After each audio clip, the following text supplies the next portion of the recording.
अस्सलाम वालेकुम। तो स्टार्ट करते हैं आज की क्लास। और आज की क्लास का जो टॉपिक है हमारे पास वो है जावा स्क्रिप्ट। जावा स्क्रिप्ट आज के दौर में हम इसे जावा स्क्रिप्ट नहीं कहते, हम इसे एक्मा स्क्रिप्ट कहते हैं।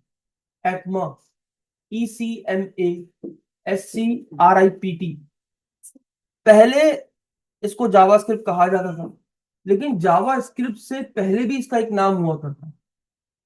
जब इसको बनाया गया था ना, मैं थोड़ा सा हिस्ट्री में बात कर रहा हूँ ताकि मैं हिस्ट्री भी थोड़ी समझा सकूं। एक बंदा था ब्रेंडन इच करके। ब्रेंडन इच, मैं जरा गूगल पे खोल लूं।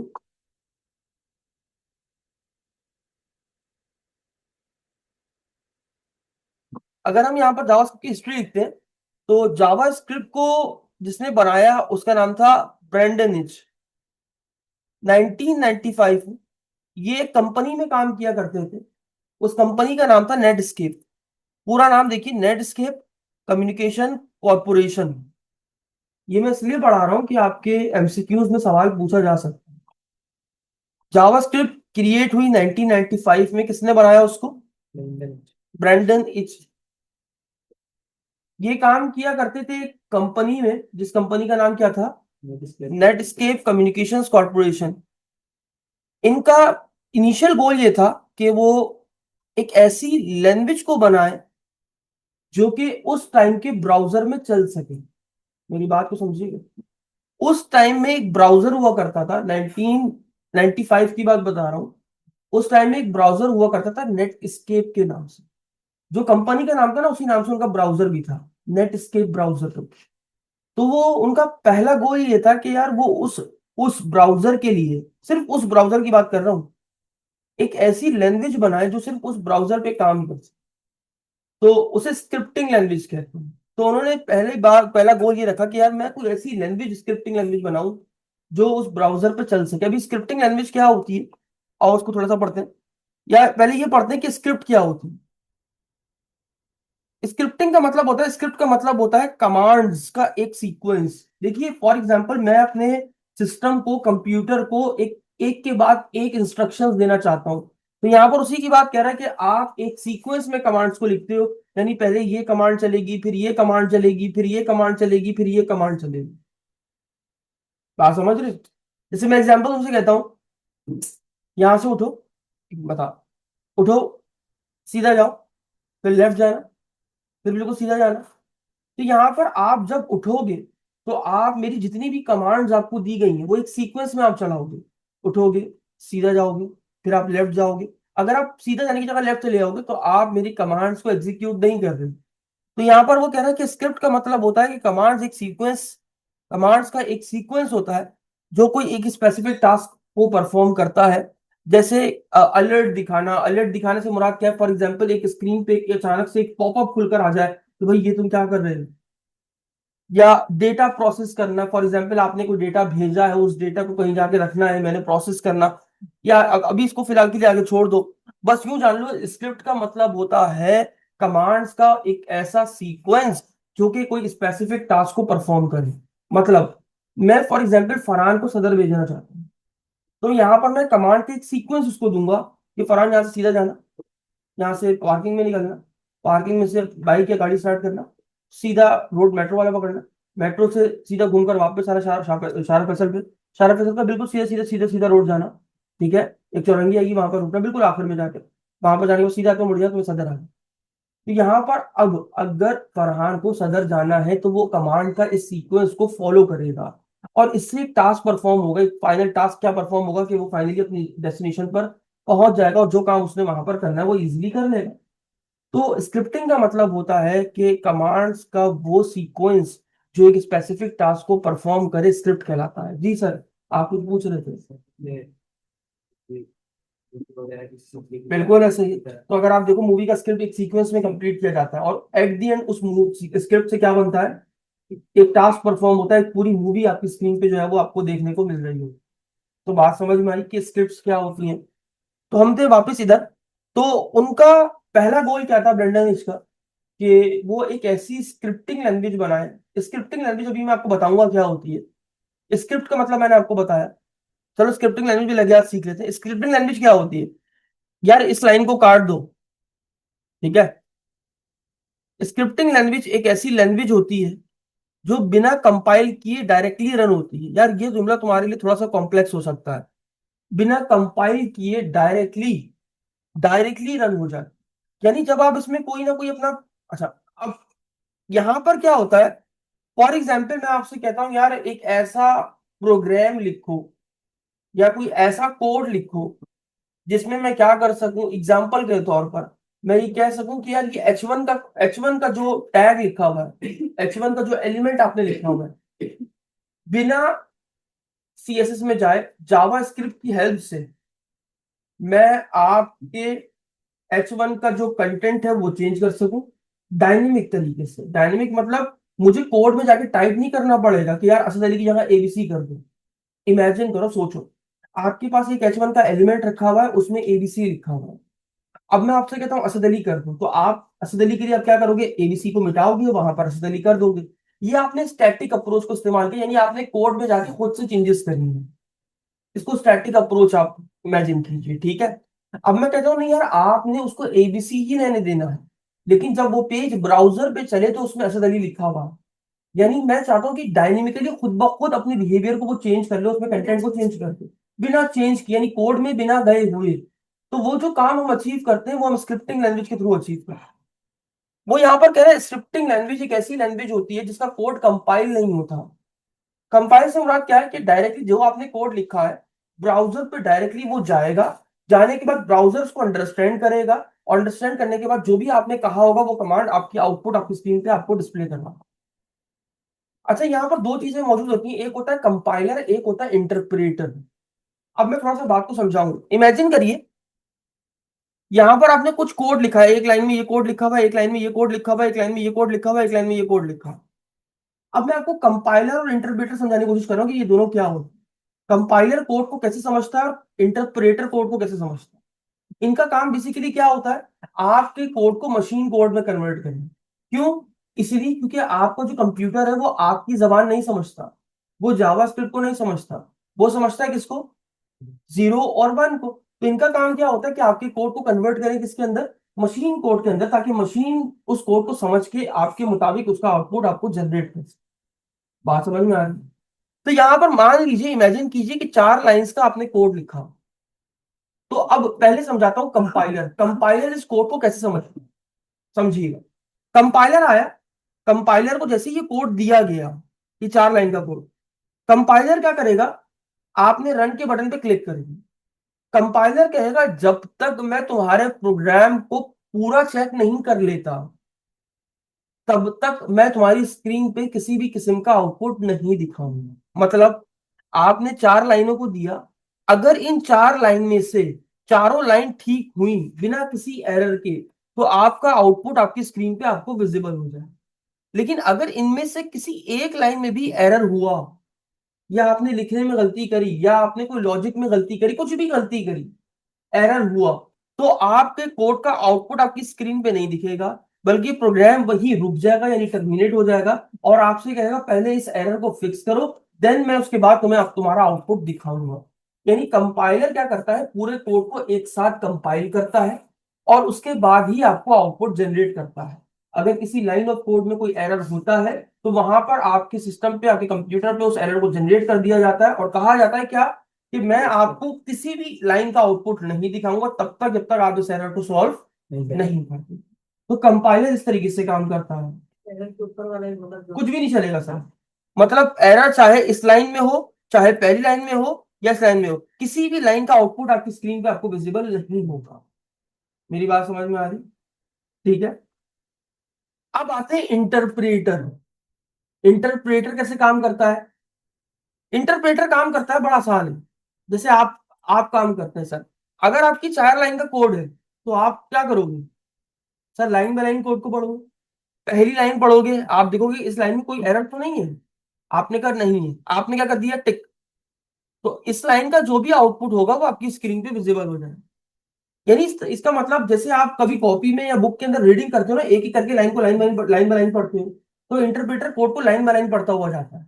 मतलब पहले पहली लाइन पढ़ेगा, फिर दूसरी लाइन पढ़ेगा, फिर तीसरी लाइन पढ़ेगा। यहाँ पर जिस लाइनों को वो पढ़ता जाता है उसका आउटपुट देता जाता है। यानी इसका मतलब इमेजिन करो, अगर किसी भी लाइन में कोड कोड में एरर हुआ, उससे पहले का जितना भी कोड होगा उसका आउटपुट आपकी स्क्रीन पे शो होगा। लेकिन जिस लाइन में एरर होगा और उसके बाद का जितना भी कोड होगा वो सब रोक दिया जाएगा तब तक जब तक आप उस एरर को सॉल्व नहीं कर देते। ये है इंटरप्रेटर। कंपाइलर कैसे काम करता है? कंपाइलर पूरे कोड को एक साथ कंपाइल करता है और तब तक आउटपुट नहीं दिखाता जब तक आप उस कोड में एरर को सॉल्व नहीं करते। यानी कंपाइलर वन टाइम के अंदर पूरे कोड को एक साथ लेता है और आउटपुट तभी देता है जब उसमें कोई एरर या प्रॉब्लम्स नहीं होती। जबकि इंटरप्रेटर कोड को लाइन बाय लाइन पढ़ता है, एक एक करके एक एक लाइन को, और साथ साथ उसका आउटपुट दिखाता जाता है। अगर किसी लाइन ऑफ कोड में एरर होता है तो उससे पीछे का जितना कोड होगा वो सारा चलता है, लेकिन उसके बाद का जितना भी कोड है वो सब ब्लॉक कर दिया जाता है तब तक जब तक आप उस एरर को फिक्स। इसको क्या बोलते हैं? इंटरप्रेटर। अब यहां पर समझिए, तो यहां पर वो कह रहा है कि स्क्रिप्टिंग लैंग्वेज एक ऐसी लैंग्वेज होती है जिसका कोड कंपाइल नहीं होता बल्कि डायरेक्टली रन हो जाता है। डायरेक्टली रन होता है, आपका ब्राउजर उसको इंटरप्रिएट करता है। यानी जब आप कोड अपने ब्राउजर को देते हैं, याद रखिएगा स्क्रिप्टिंग लैंग्वेज इंटरप्रेटर का इस्तेमाल करती है। इंटरप्रेटर का मतलब यानी मशीन कोड में कन्वर्ट करने के लिए एक एक लाइन को कोड को पढ़ती है। यानी जो भी आप कल को स्क्रिप्ट लिखेंगे जावा स्क्रिप्ट के अंदर, तो यहाँ पर क्या होगा कि इंटरप्रेटर मौजूद होगा। जैसे ही आप उसको अपना कोड देंगे, वो आपकी एक एक लाइन को पढ़ता हुआ जाएगा और जिस लाइन में एरर होगा वो उस लाइन में रोक देगा। लेकिन उससे पीछे का जितना भी कोड होगा वो सब आपको विजिबल होगा, लेकिन उसके बाद का सारा कोड आपके लिए ब्लॉक कर दिया जाएगा तब तक जब तक आप उस एरर को रिजॉल्व नहीं कर देते। बात समझ में आ गई? तो स्क्रिप्टिंग लैंग्वेज सिंपल सी क्या होती है? ऐसी लैंग्वेज जिसमें जिसका जो क्या करे, बिना कोड कंपाइल के डायरेक्टली रन हो जाती है और किसी इन्वायरमेंट के अंदर टास्क ऑटोमेट करती है। यार आसान अल्फाज में समझो, स्क्रिप्टिंग लैंग्वेज का बेसिकली जो इस्तेमाल होता है किसी भी काम को ऑटोमेट करने के लिए होता है। इमेजिन करो, इमेजिन रोजाना एक बंदा आ रहा है और तुमने एक ऐसी वेबसाइट बनाई जहां पर अटेंडेंस लगती है। क्या लगती है? अब वो आता है, तुम मैन्युअली खुद इंटर करते हो कि यार पी आज आ गया, पी खुद आज आ गया, पी खुद आज आ गया। तुम रोजाना के बिहाफ पे तुम उसके अटेंडेंस शीट पे डेटा जो है ना 10 10 तुम खुद कर रही हो। अब तुम चाहते हो ना यार मैं टास्क ऐसा करूं कि ऑटोमेटिक खुद ब खुद हो जाए, मुझे रोज की थकावट ना करनी पड़े। बंदा आया, अपना कार्ड स्कैन करे, वो कार्ड को स्कैन करके बस उस बंदे का नाम उठाए और उस नाम के अकॉर्डिंग आगे खुद ही पी लिखी। मेरी बात समझ में आए? तो ये जो तुम काम ऑटोमेट करना चाह रहे हो ना, ऑटोमेट करने वाला काम, ये सारा ऑटोमेट करने वाला काम जो आपके पास परफॉर्म होता है वो स्क्रिप्टिंग लैंग्वेज के थ्रू ही किया जाता है। यानी अगर आप चाहते हो कि यार मेरे पास एक वेबसाइट बनी हुई है और उसमें आप कोई चीज को ऑटोमेट करना चाहते हैं, तो उसके लिए आप जिस लैंग्वेज का इस्तेमाल करते हैं उसे स्क्रिप्टिंग लैंग्वेज की। यानी सिंपल अल्फाज में बोलते हैं स्क्रिप्टिंग लैंग्वेज वो लैंग्वेज है जिसका कोड डायरेक्टली कंपाइल हो जाता है और आप उसको किसी भी एनवायरनमेंट के अंदर टास्क को ऑटोमेट कर सकते हैं by using which language? Scripting language. बात समझ में आ रही? कोई इंटरव्यूअर पूछता है कि स्क्रिप्टिंग लैंग्वेज क्या होती है, सारे अल्फाज में बताना। वो लैंग्वेज जिसका कोड कंपाइल नहीं होता, वो डायरेक्टली रन होती है, और दूसरी बात इसको टास्क को ऑटोमेट करने के लिए इस्तेमाल किया जाता है। जी बात समझ में आई? कोई ऐसा बच्चा जिसे समझ में ना आया? स्क्रिप्ट क्या होती है? What is script?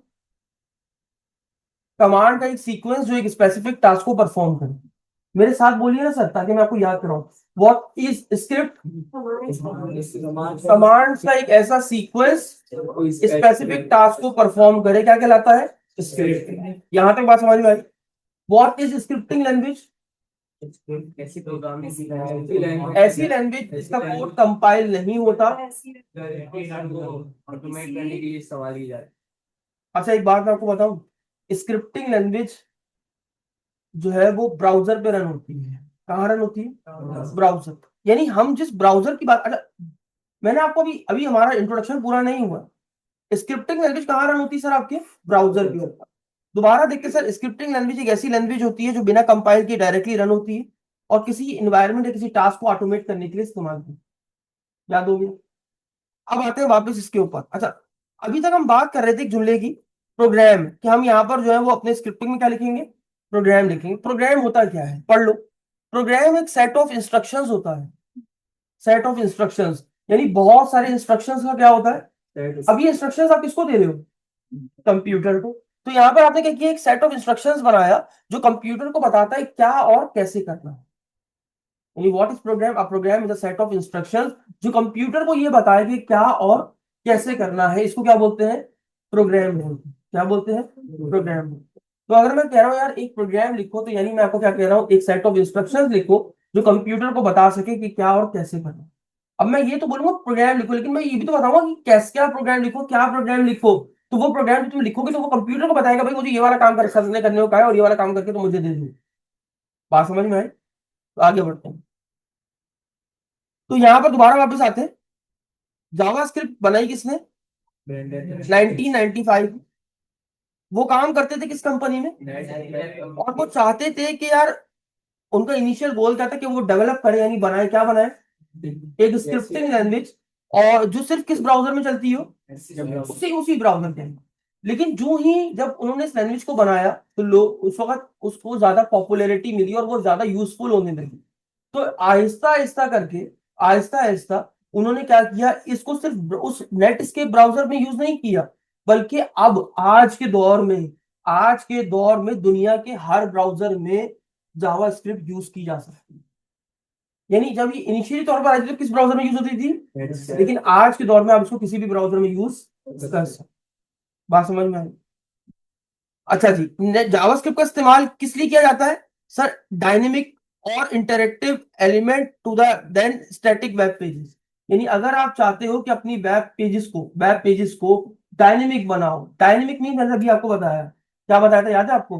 कि यार फॉर एग्जांपल मुझे H1 में से बिना कोड में जाए चेंजेस किए हुए डायरेक्टली जावास्क्रिप्ट के थ्रू, बिल्कुल मुझे अपने कोड में चेंजेस करनी है कि यार असद अली लिखा था ABC हो जाए, मैं वहां पर जाके टाइप ना करूं बल्कि खुद ब खुद ऑटोमेटिकली हो जाए। तो उसके लिए हम किसका इस्तेमाल करेंगे सर? जावास्क्रिप्ट।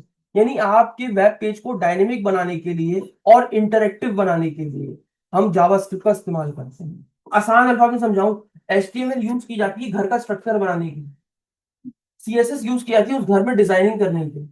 अब उस घर में आप उसकी फंक्शनैलिटी को और ज्यादा इनहांस करना चाहते हैं, ठंडा पानी पीना चाहते हैं, ठंडी हवा चाहते हैं, आपने एसी फ्रिज टीवी LCD लगा दी, ये है जावास्क्रिप्ट।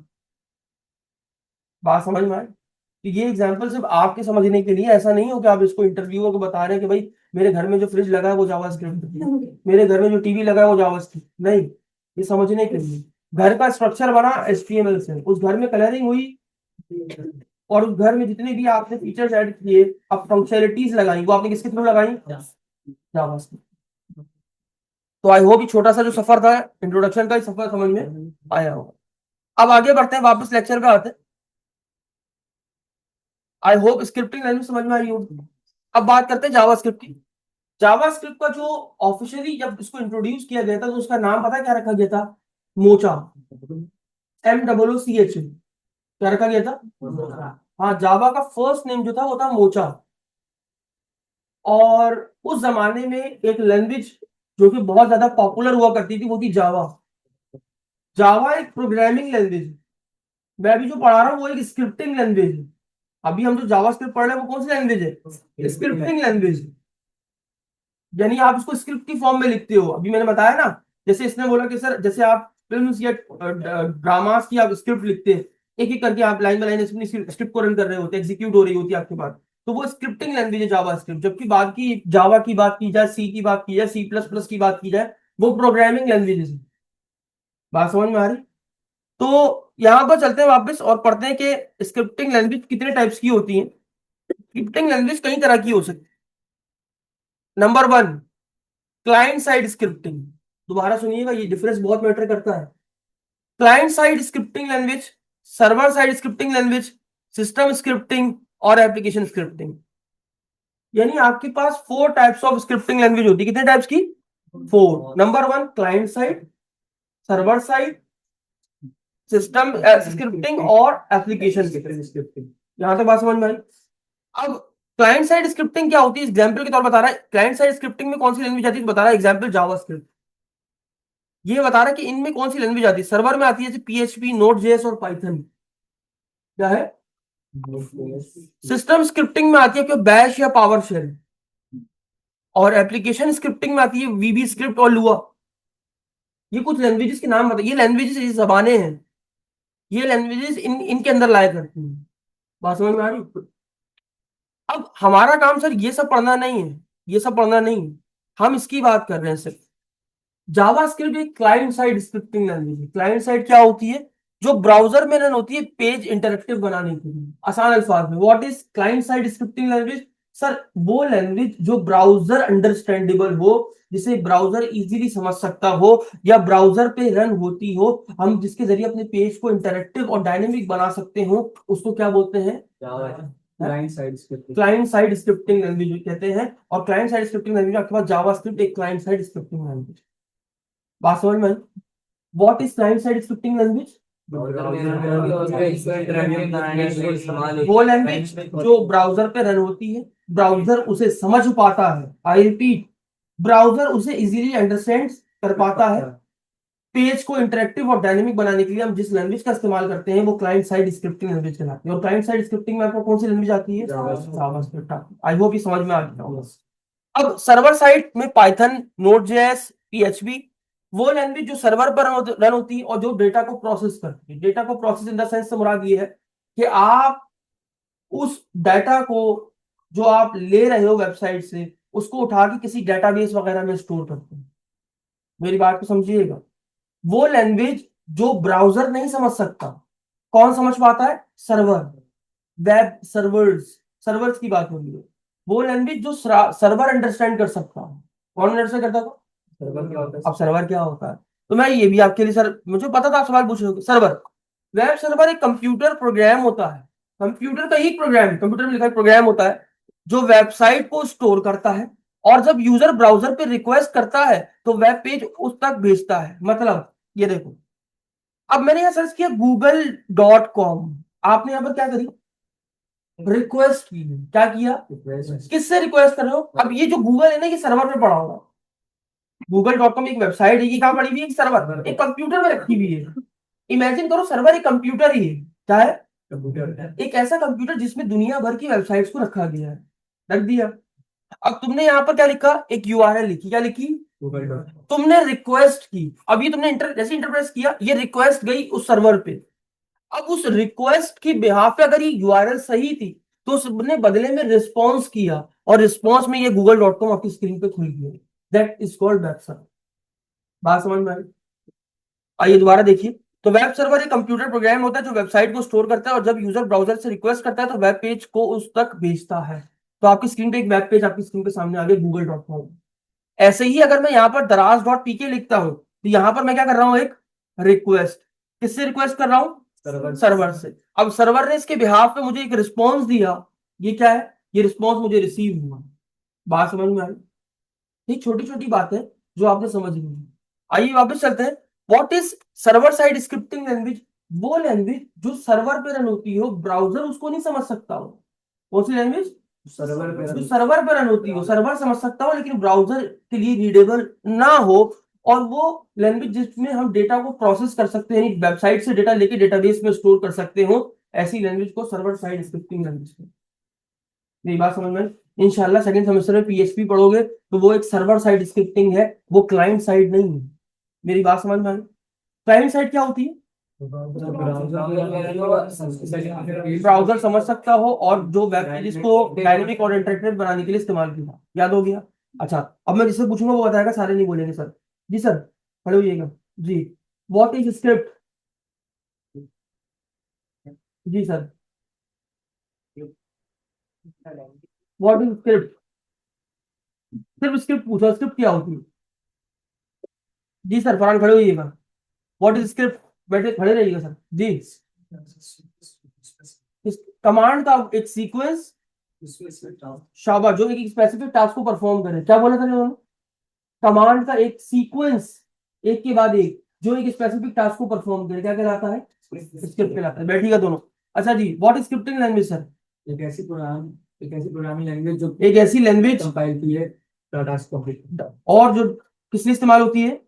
और टास्क को ऑटोमेट करने के लिए यूज की जाती है। ठीक है सर। जावास्क्रिप्ट को किसने बनाया था सर? खड़े होकर जवाब देना सर। किसने बनाया था?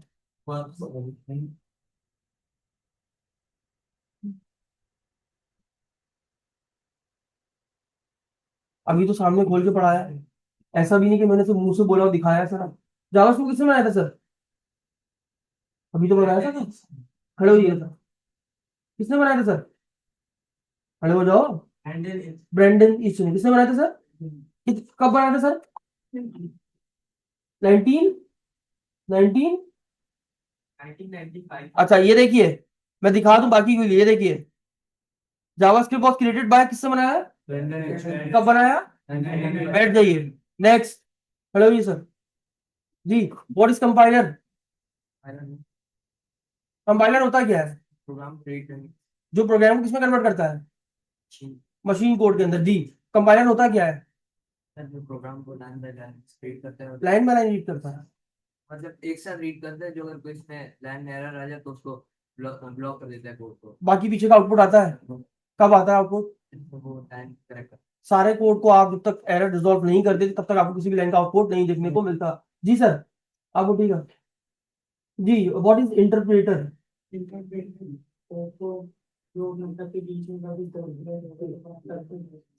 इंटरप्रेटर कोड को कैसे पढ़ता है?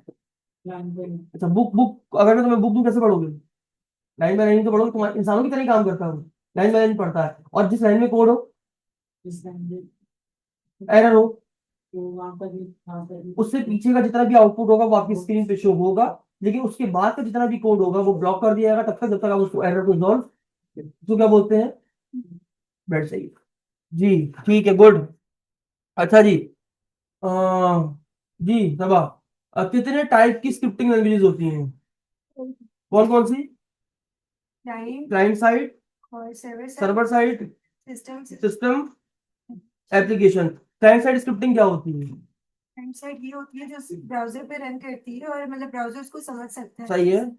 और सर्वर साइड ये होती है कि वो सर्वर से उसको समझ सकते हैं, ब्राउजर समझ नहीं सकता। ब्राउजर नहीं समझ सकता, गुड। क्लाइंट साइड का इस्तेमाल मोस्टली किस लिए किया जाता है? पेज को इंटरेक्टिव और इंटरेक्टिव और मतलब समझ डायनेमिक बनाने के लिए, डायनेमिक। ताकि जैसे मैंने बताया था तुम लोगों को। ठीक है, गुड, बैठ जाओ, जबरदस्त। ठीक है सर, आई होप आप लोग को यहाँ तक समझ में आ गया होगा। कोई इतना मुश्किल कॉम्प्लेक्स टास्क नहीं था जो आपको समझ में ना आए। ठीक है सर। जावास्क्रिप्ट का ओरिजिनल नेम क्या था? अच्छा, मोचा। उसके बाद जावास्क्रिप्ट का नाम किस लैंग्वेज से लिया गया था? जावा से। जावा से इसका नाम चुराया गया था। फिर बाद में इन पे ट्रेडमार्क का इशू आया था। टीएम, अक्सर देखो टीएम लिखा हुआ होता है, टीएम किसी चीज के ऊपर, वो ट्रेडमार्क होता है। तो जावा ने कहा भाई इन्होंने तो हमारा नाम चुरा लिया है। तो फिर उसको एक कंपनी जिसका नाम था एक्मा, एक्मा ने इसको एक्वायर किया, खरीदा, तो उसका नाम फिर बदल के एक्मा स्क्रिप्ट रख दिया गया। लेकिन आज भी लोग उसको जावास्क्रिप्ट ही बोलते हैं, क्योंकि वो जावास्क्रिप्ट के नाम से फेमस हुई थी। लेकिन आज इसका नाम क्या है? एक्मा स्क्रिप्ट है, ECMA। ठीक है। अब हम पढ़ते हैं सर, वैसे तो अभी इसकी जरूरत नहीं थी लेकिन अभी पढ़ना जरूरी है, थोड़ा बहुत आइडिया हो जाएगा। प्रोग्रामिंग लैंग्वेज क्या होती है और स्क्रिप्टिंग क्या होती है? हेलो, अभी से बता रहा हूँ। अभी हम जो लैंग्वेज पढ़ रहे हैं वो कौन सी है? स्क्रिप्टिंग। स्क्रिप्टिंग लैंग्वेज पढ़ रहे हैं ना। मैंने आपको बताया जावास्क्रिप्ट क्या है, स्क्रिप्टिंग लैंग्वेज। तो हम दोनों का डिफरेंस इसलिए जान लेते हैं कि तुम्हें, हमें आगे चल के जब पढ़ना होगा तो हमें एटलीस्ट पता होगा कि क्या है क्या नहीं। तो कुछ डिफरेंस, प्रोग्रामिंग लैंग्वेज कंपाइल होती है, यानी कंपाइल, पूरी लैंग्वेज कंपाइल होती है। और scripting language direct run. Speed की बात करें तो ये फास्ट होती है, मशीन कोड में कन्वर्ट होती है। जबकि स्क्रिप्टिंग लैंग्वेज थोड़ी स्लो होती है, लाइन बाय लाइन रन होती है। मैंने आपको बताया इंटरप्रेटर से इस्तेमाल कर रहा होता है जो कि कोड को लाइन बाय लाइन कन्वर्ट कर रहा होता है। एग्जाम्पल, प्रोग्रामिंग लैंग्वेज कौन सी लैंग्वेजेस आती हैं? C++, जावा, C#, पाइथन, ये सारी आपके पास क्या है? प्रोग्रामिंग लैंग्वेजेस है। जबकि स्क्रिप्टिंग की बात करें तो जावा स्क्रिप्ट, पाइथन और PHP। जावा स्क्रिप्ट कौन सी स्क्रिप्टिंग है? Client side. और पाइथन और PHP सर्वर साइड। शाबाश। अब इनका इस्तेमाल क्या होता है? जब आपको कभी गेम्स बनाने हो और कॉम्प्लेक्स सॉफ्टवेयर बनाने हो तो आप प्रोग्रामिंग लैंग्वेज का यूज करते हैं। अगर आपको वेब स्क्रिप्टिंग बनानी हो और आप चाहते हो कि कोई टास्क ऑटोमेट हो जाए मेरी वेब के ऊपर, उसके लिए आप कौन सा लैंग्वेज का इस्तेमाल करते हैं? जावास्क्रिप्ट, यानी स्क्रिप्टिंग लैंग्वेज का। गुड। अब बात करते हैं जावास्क्रिप्ट क्या है। काफी देर से बात की, जावास्क्रिप्ट तो बात ही नहीं की। जावास्क्रिप्टिंग कह रहा हूँ। जावास्क्रिप्ट एक स्क्रिप्टिंग लैंग्वेज है। स्क्रिप्टिंग लैंग्वेज को मैं तो बता चुका हूँ ऊपर, जो वेब पेजेस को इंटरेक्टिव और डायनेमिक बनाती है। HTML स्ट्रक्चर देता है, CSS स्टाइल देती है, और जावास्क्रिप्ट आपने घर में एसी लगाया, फंक्शनलिटी क्या दे रहा है वो? घर को ठंडा दे कर रहा है। आपने घर में फ्रिज लगाया, क्या फंक्शनलिटी दे रहा है आपको? आपने घर में चूल्हा लगाया, क्या फंक्शनलिटी दे रहा है आपको? बात समझ में आई? तो ये जो दो लाइन है ना सर, ये आप याद कर लीजिए इंटरव्यू के लिए।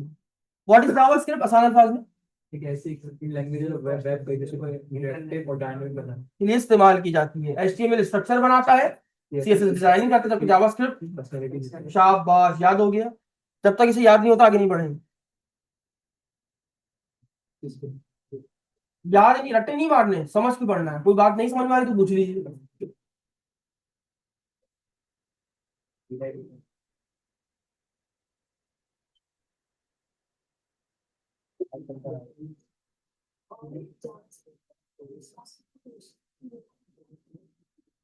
क्या होगा पूछो।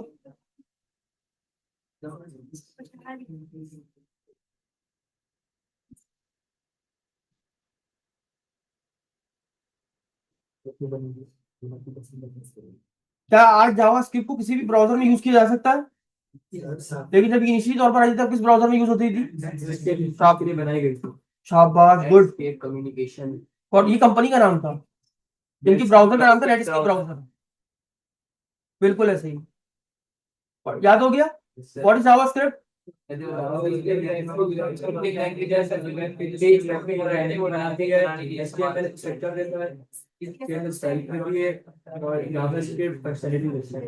JavaScript functionality. Done, good. चलिए वापस अपने लेक्चर पे आते हैं, सर बुक पे आते हैं। जावास्क्रिप्ट एक स्क्रिप्टिंग, अभी हम पढ़ कर आए हैं, आपको इसलिए थोड़ा बहुत आइडिया हो चुका है। जावास्क्रिप्टिंग एक स्क्रिप्टिंग लैंग्वेज है जो अलाउ करती है building dynamic web pages by ensuring maximum user interactivity. ये ऑलरेडी मैं आपको पढ़ा चुका हूँ। कह रहा JavaScript language is an object based language. अच्छा यार, ये जुमला ना थोड़ा सा मुश्किल है एज अ स्टूडेंट जब वो न्यू लैंग्वेज सीखते हैं उनके लिए। देखो, पहले मैं बताता हूँ ऑब्जेक्ट क्या होता है। ऑब्जेक्ट के बारे में जान लो। हर वो शय, आसान अल्फाज में समझा रहा हूँ, हर वो शय जिसे आप फिजिकली छू सकते हैं, देखो मैं टच कर रहा हूं, जिसे आप फिजिकली देख सकते हो। जो, अगर एक चीज फिजिकली है तो उसका मतलब उसकी एग्जिस्टेंस है, और अगर उसकी एग्जिस्टेंस है इसका मतलब वो जगह भी घेर रही होगी। Imagine it LCD. ये एक एलसीडी है, इसको मैं छू सकता हूँ, हाँ या मैं इसे देख सकता हूँ। जब ये रखी गई तो ये अपनी जगह भी घेर रही है। कायनात में हर वो शय जो इन चीजों को फॉलो करे वो है ऑब्जेक्ट। क्या है? ऑब्जेक्ट। एवरीथिंग जो आपके पास इस रियल वर्ल्ड में, जिसको आप फिजिकली देख सकते हो, टच कर सकते हो, या वो जगह को एक्वायर करता हो, वो आपके पास क्या है? ऑब्जेक्ट। कार क्या है? एलसीडी क्या है? असद क्या है? बात समझ में आ रही? तो इस कायनात में माउंटेन क्या है? ऑब्जेक्ट। हर वो शय जो आपके पास मौजूद है वो क्या है? ऑब्जेक्ट। अब पढ़ते हैं। वो कहते हैं जावास्क्रिप्ट लैंग्वेज एक ऑब्जेक्ट बेस्ड लैंग्वेज, मतलब which means that it provides object for specifying functionalities. जो आपको प्रोवाइड करती है कि यार अगर आप कुछ फंक्शनैलिटी वगैरह बनाना चाहते हो तो आप ऑब्जेक्ट वगैरह, किसी भी ऑब्जेक्ट वगैरह पे फंक्शनैलिटी लगा सकते हो या बना सकते हो। इन अब ये ऑब्जेक्ट के बारे में बता रहा है, कह रहा है in a real life an object is visible entity. ये बताया मैंने, विजिबल एंटिटी जो दिख सके, जिसे आप टच कर सको, छू सको। सच अ कार, वो कार भी हो सकती है, वो टेबल भी हो सकती है। Having some characteristics and capable for performing certain actions, जिसकी कुछ कैरेक्टरिस्टिक्स हो और वो किसी एक्शन को यानी कुछ परफॉर्म करने की सलाहियत रखती है, एक्शन परफॉर्म करने की सलाहियत रखती है। वो एवरीथिंग क्या है? वो हर एक चीज एक ऑब्जेक्ट। बात समझ में आ गई? इसको आगे इतना ज्यादा नहीं पढ़ेंगे, बस आते हैं वर्जन की तरफ। तो वर्जन जावास्क्रिप्ट की क्या है सर, ये देख लीजिए।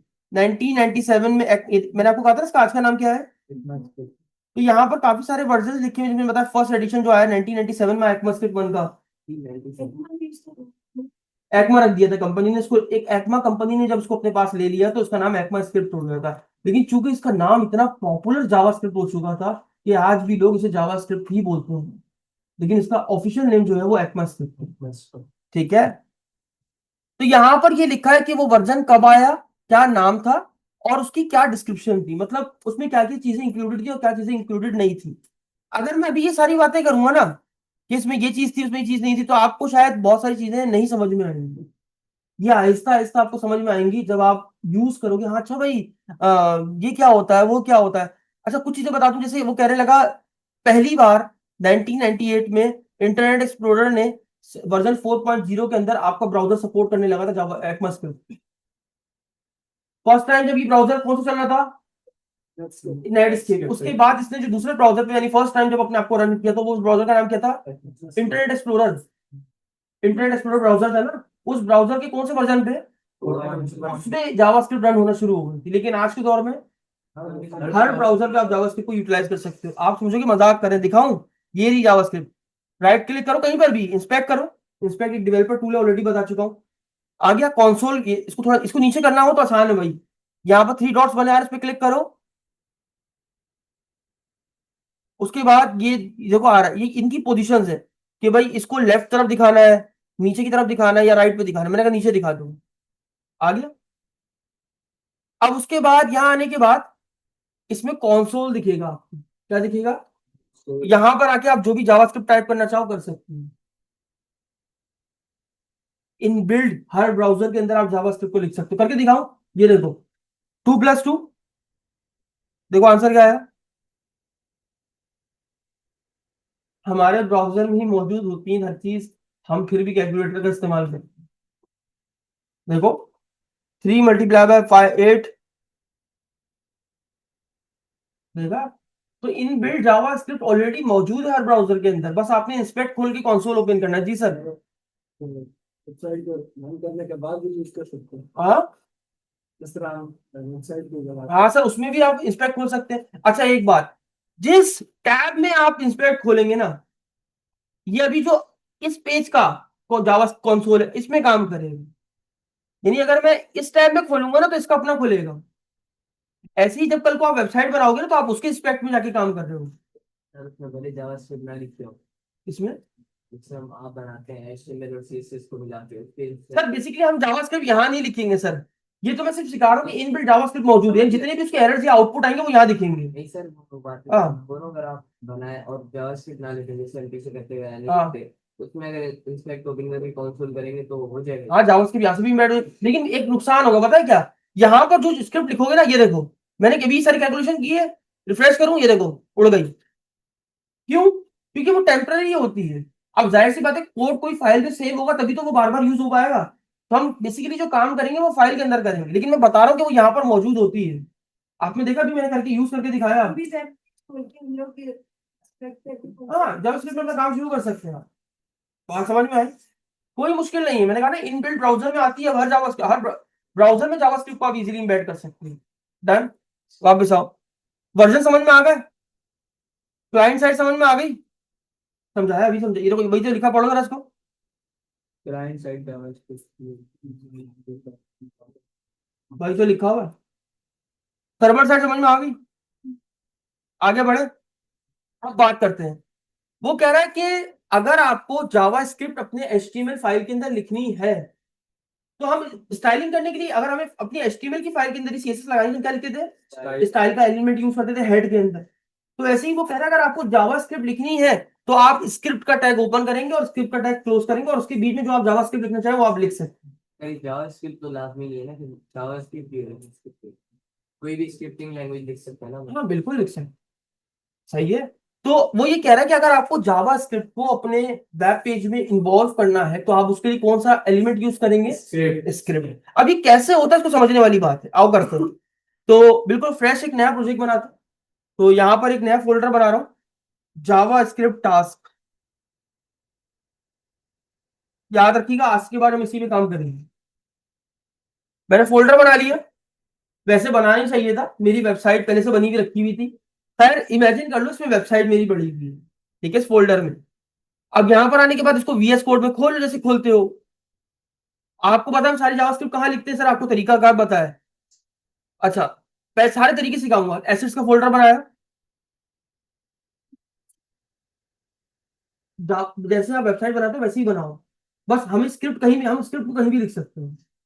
इसमें आने के बाद मैंने बोला CSS होगी, और क्या होगा, JS भी होगी, और क्या होगा, इमेज भी होगी।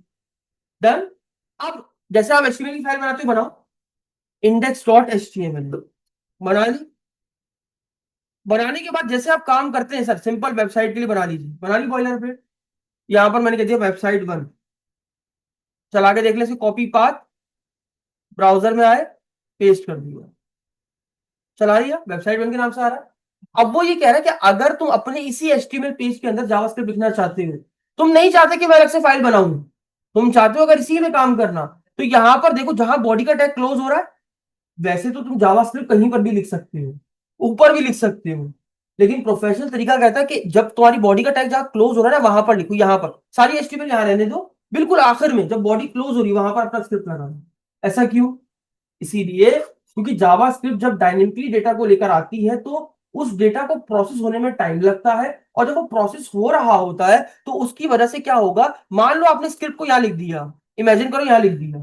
अब प्रॉब्लम ये है कि जब आपका code line by line run होगा तो आपका एचटीएमएल सारा कोड किसमें होगा, बॉडी में, लेकिन बॉडी से पहले क्या एग्जीक्यूट होगा, स्क्रिप्ट। तो वो स्क्रिप्ट को एग्जीक्यूट होने में थोड़ा टाइम लग जाएगा, जिससे आपका एचटीएमएल का यूआई आएगा ही नहीं। जब वो आएगा ही नहीं, यूजर कहता है यार ये क्या वेबसाइट यूज कर रहा हूँ, बिल्कुल बेकार सी बनी हुई है, इतना टाइम लगता है इसको लोड होने में, तो आप चाहोगे कि यूजर आपकी वेबसाइट से भाग जाए?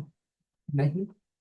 तो इसीलिए वो कहता है कि पहले पूरी एचटीएमएल को चला लो, बिल्कुल आखिर में यहां पर मैं स्क्रिप्ट को लिख लूंगा। यानी मेरा जितना भी एचटीएमएल कोड होगा वो सारा यहाँ लिखा हुआ होगा, यहाँ पर ब्ला ब्ला जो भी लिखना होगा, जो डिजाइनिंग बनी होगी, जो सब कुछ आपको बना होगा वो यहाँ बना होगा। बात समझ में आई? तो जब भी कभी आपको अपने एचटीएमएल पेज में जावास्क्रिप्ट लिखनी हो तो आप कहाँ लिखेंगे सर, जहां बॉडी का टैग क्लोज हो रहा होगा। देखिए ये भी बता रहा है आपके एपटेक की जो डॉक्यूमेंटेशन है यहाँ पर बता रहा है, ये देखिए वो कह रहा है you can directly insert a JavaScript code under the script tag. वो कह रहा है आप डायरेक्टली जावास्क्रिप्ट पूरी पूरी लिख सकते हो, कहां पर, बस एक स्क्रिप्ट टैग लगाओ और उसके अंदर अपना काम शुरू कर दो, कुछ भी नहीं करना है, बस स्क्रिप्ट का टैग लगाओ और अपना काम शुरू करो। बात समझ में आई? अच्छा इमेजिन करो कि तुम्हें यार इसमें काम नहीं करना, तुमने कहा सर मुझे अलग से जावास्क्रिप्ट बनानी है, कोई बात नहीं, जावास्क्रिप्ट की फाइल में आप फोल्डर में आ गए, मैंने यहाँ पर बोला डेटा किसी भी नाम से बना लो, जावास्क्रिप्ट की फाइल मेन के नाम से बना लो, मैंने किसी के नाम से बना ली, जैसे एचटीएमएल की फाइल को बनाने के लिए डॉट एचटीएमएल, सीएसएस की फाइल को बनाने के लिए डॉट सीएसएस, ऐसे जावास्क्रिप्ट की फाइल को बनाने के लिए डॉट जेएस। फाइल बन गई। अब जाहिर सी बात है इस फाइल में जो भी कोड लिखोगे वो इससे लिंक थोड़ी होगा, बिल्कुल। तो जैसे सीएसएस को लिंक करने कभी भी इस फाइल को रन नहीं करते, अभी भी मेन, ऐसा नहीं मेन कॉपी पाथ ब्राउजर में पेस्ट कर दिया, ऐसा नहीं होता भाई, मेरी बात समझ में आ रही है? तो आप डायरेक्टली इसको रन नहीं कर सकते, आप एचटीएमएल के थ्रू ही इसको रन करो, जैसे सीएसएस को एचटीएमएल के थ्रू रन करते हैं ऐसे ही। अब सर इसको लिंक कहां कराएं? नहीं, हेड में करा दी तो फिर वही लोड वाला मसला आ जाएगा। तो हमेशा जहां जावास्क्रिप्ट हमेशा बॉडी क्लोजिंग पे लिंक होती है, कैसे देखो आसान है, स्क्रिप्ट लिखा, यहाँ पर एक एट्रीब्यूट होता है एसआरसी, किसके नाम से, यानी सोर्स। अब सोर्स में पाथ बताओ कहां रखी हुई है, एसेट्स में जाओ, जेएस में जाओ, ये लो आ गए, बस हो गया। नहीं, बात समझ में आई? कोई मुश्किल है? अगर आपने अपनी फाइल के अंदर ही जावास्क्रिप्ट लिखनी है तो आप डायरेक्ट स्क्रिप्ट का टैग खोल के अपना काम शुरू कर दो, लेकिन अगर आपको अलग से फाइल बनाकर काम करना है तो आप उसको लिंक कराएंगे कुछ इस तरीके से। कोई सवाल?